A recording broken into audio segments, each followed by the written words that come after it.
नमस्ते। तो हमारे पास काफ़ी बढ़िया क्वेश्चन है। ये IIT JEE 2025 में पूछा भी गया है, तो इसको ध्यान से देखना है। इसमें 3 सिस्टम ऑफ इक्वेशन दिए गए हैं और कंडीशन दिए गए हैं कि इनके पास इन्फिनेटली मेनी सॉल्यूशन है।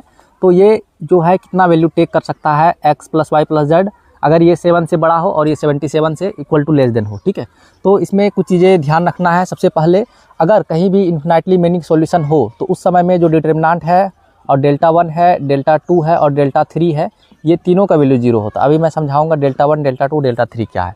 ठीक है, ये इन्फिनेटली मेनी सॉल्यूशन के लिए है। यहीं पर यूनिक सॉल्यूशन के लिए भी ध्यान रखना है। इस समय में डेल्टा मतलब डिटरमिनेंट नॉट इक्वल टू 0 होता है। ठीक है, और उसी तरीके से नो सॉल्यूशन के लिए भी ध्यान रखना है। इस केस में डेल्टा तो 0 होता है, लेकिन डेल्टा 1 और डेल्टा 2 और डेल्टा 3 जो है नॉट इक्वल टू 0 होता है। ये तीनों कॉपी में लिख लेंगे, ठीक, और ये याद रखेंगे, मोस्टली बच्चे को याद रहता है। तो क्योंकि हमारा इस पर है, इसको सॉल्व करेंगे। सबसे पहले ये जो सिस्टम ऑफ इक्वेशंस है इसको डिटरमिनेंट के फॉर्म में लिख लेते हैं। 1 है x का, फिर यहाँ पर 4 है और x का 24 है। सिमिलरली y का 5 है और 3 है, 1 है। z का -1 है, -3 है और लैम्डा है। ठीक है, इसका वैल्यू हम लोगों को निकालना है और उसको 0 के इक्वल करेंगे तो यहाँ से लैम्डा का वैल्यू निकल जाएगा। तो सॉल्व कर लेते हैं, सिंपल है। थर्ड रो के थ्रू हम लोग इसको ब्रेक डाउन करते हैं। तो 24 कहीं से भी करो चीज़ें सेम ही आएगा। ये कैंसिल आउट होगा, -15 और +3, -15 और +3, तो ये -12 हो जाएगा। ठीक है, -15 + 3 -12, -1, ये कैंसिल आउट हो जाएगा, -3 और +4, ठीक है, 1 हो जाएगा। फिर प्लस लैम्डा, ये ब्रेक डाउन होगा, 3 और -20, 3 और -20 मतलब -17 जाएगा, इक्वल टू 0। तो यहाँ से मल्टीप्लाई करना पड़ेगा 24 को 12 से, 24 को 12 से, 24 दूनी 48 और यहाँ पर 12, 8, 4 2 6 और 1। ठीक है, 24 × 12, 24 दूनी 48, यहाँ पर 24 होगा, 24 सॉरी, तो 8, 8 और 2 हो जाएगा। ठीक है, यहाँ पर क्या हो गया, -288 और यहाँ पर -9, मतलब इन दोनों को मिल करके -289 हो जाएगा। और 17 को उधर भेजेंगे तो 17 लैम्डा हो जाएगा। यहाँ से लैम्डा का वैल्यू अपने पास आ जाएगा -17, पता है ना, 17 का स्क्वायर होता है तो 1 कैंसिल आउट हो जाएगा। तो लैम्डा का वैल्यू यहाँ से -17 हो गया, कोई दिक्कत नहीं है। अब सिमिलरली यहाँ से हम लोग लैम्डा 1 का भी वैल्यू निकालेंगे। अभी मैं समझाता हूँ लैम्डा 1 क्या है। मतलब सिंपली जो फर्स्ट रो है उसको हम लोग गिवन वैल्यू से रिप्लेस करेंगे। उसी तरीके से लैम्डा 2 क्या होता, सेकेंड रो को गिवन वैल्यू से रिप्लेस करते हैं। लैम्डा 3 में थर्ड रो को किसी से भी करो, कहीं से क्या करो, रिजल्ट सेम आना है। तो फर्स्ट रो को अगर रिप्लेस करेंगे तो 1 आ जाएगा, 7 आ जाएगा। ये जो वैल्यू दिया गया है 1, 7 और म्यू, 1, 7 और म्यू। ठीक है, सेकेंड को ज्यों का त्यों हम लोग लिखेंगे, -1, -3 और लैम्डा। इसको सॉल्व करेंगे तो यहाँ से म्यू का वैल्यू हम लोगों को निकल जाएगा। सिंपल है सॉल्व करना, फटाफट कर लेते हैं।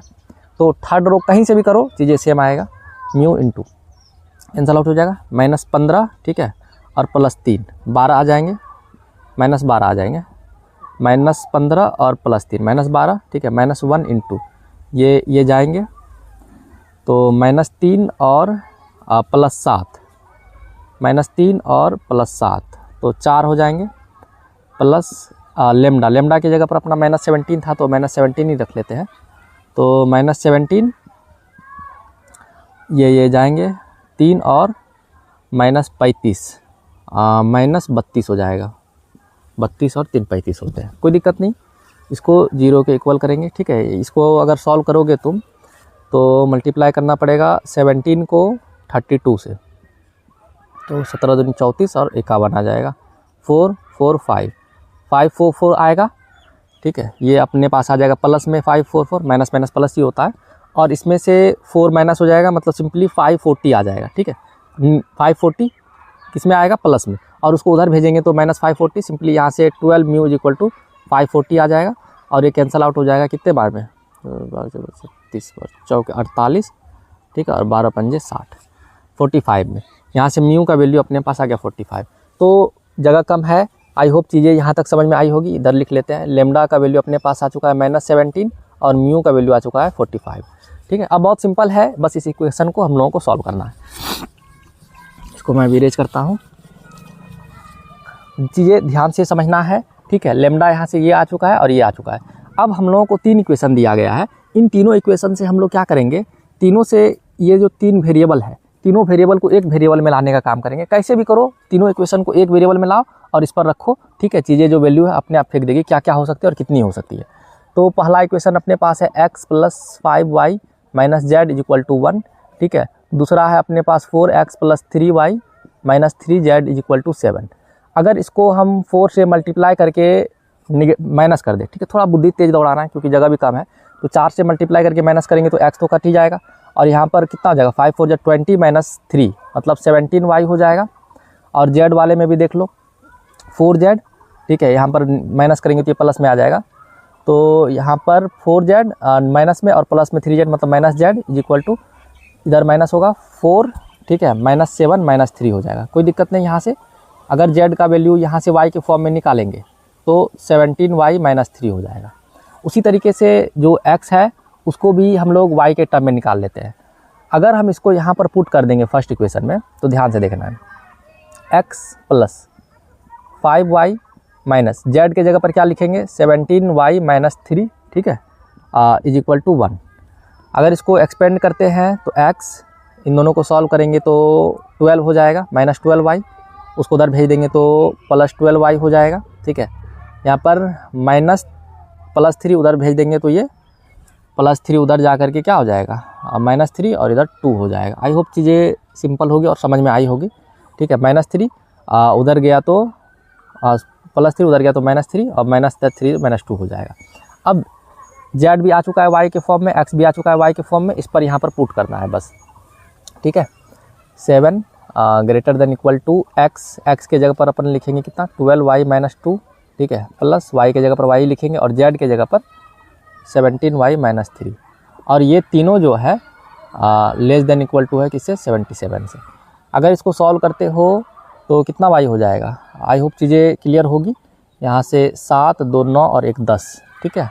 और इधर आ जाएगा अपने पास 1 1 2 और 1 3 30y -2 -3 -5 > 7 और इधर है <= 77। हाँ, ठीक है। तो 5 को उधर अगर भेज देते हैं, कुछ तो गड़बड़ तो नहीं हुई ना, 5 प्लस कर देते हैं सब जगह से,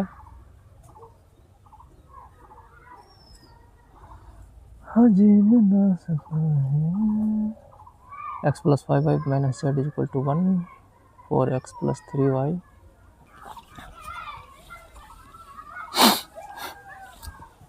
टेक 2। तो इसको हम लोग सॉल्व करते हैं। यहाँ से z का वैल्यू अपने पास हो जाएगा, इसको इधर भेज देते हैं तो ये अपने पास 17y + 3 हो जाएगा, ठीक है, कोई दिक्कत नहीं।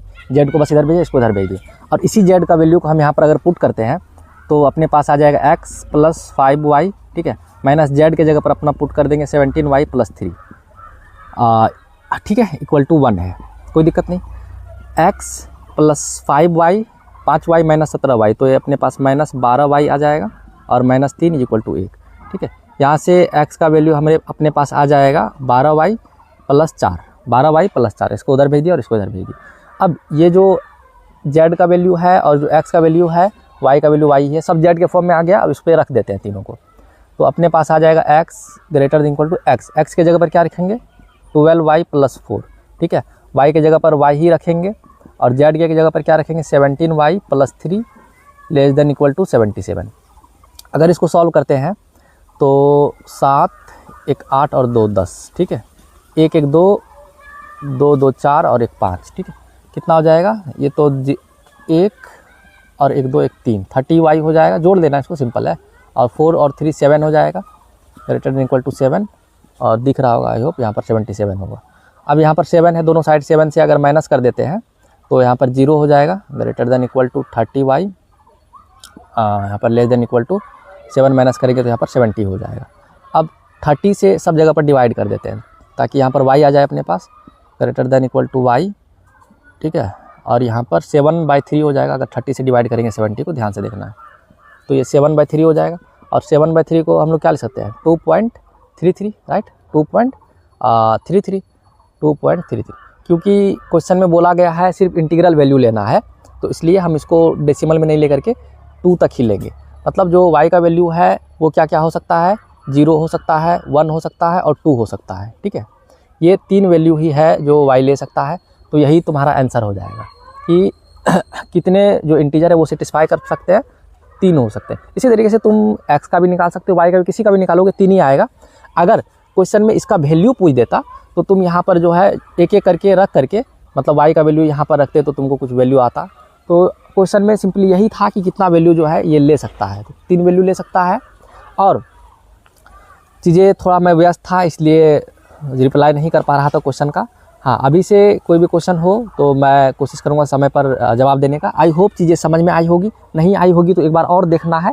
यहाँ पर मुख्य रूप से क्या ध्यान रखना है कि इन्फिनाइटली मेनी सॉल्यूशन में जो डिटर्मिनेंट है, डिटर्मिनेंट 1 और डिटर्मिनेंट 2 और डिटर्मिनेंट 3, ये तीनों जो है, चारों जो है इक्वल होंगे। यूनिक सॉल्यूशन में डिटर्मिनेंट 1 जो है, डिटर्मिनेंट जो है नॉट इक्वल टू 0 होगा, और नो सॉल्यूशन में जो है डिटर्मिनेंट तो 0 होगा, लेकिन जो डिटर्मिनेंट 1 है, जो डिटर्मिनेंट 2 है और जो डिटर्मिनेंट 3 है वो सब नॉट इक्वल टू 0 होगा। ठीक है, ये कंडीशन ध्यान रखना है और पढ़ते रहिए। ऑल द वेरी बेस्ट, बहुत बहुत धन्यवाद।